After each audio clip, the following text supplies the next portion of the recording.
Amni Larbia Raisi Kristana Brunnen Dan Amla Kamisa Raisi Saya kan dia lot kayak gram nam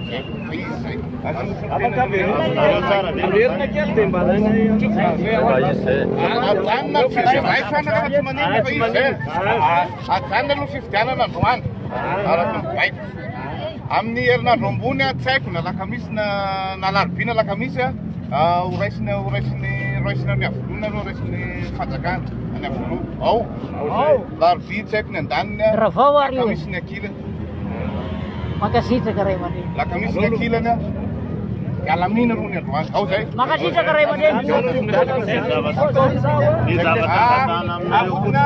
ada sina kerutan dulu Pak. Saya dulu. Kayak ini.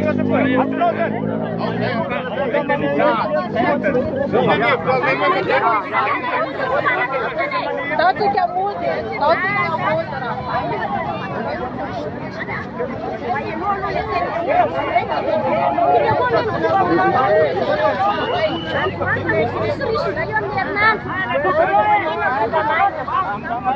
Raja mana boleh? Raja mana okey? Korupsi ye. Dari mana boleh?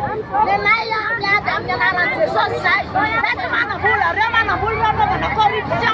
Saya apa kalau nasional lu aku tu pandai kerja jawab ini tu tu. Ah, apa yang saya? Apa yang saya?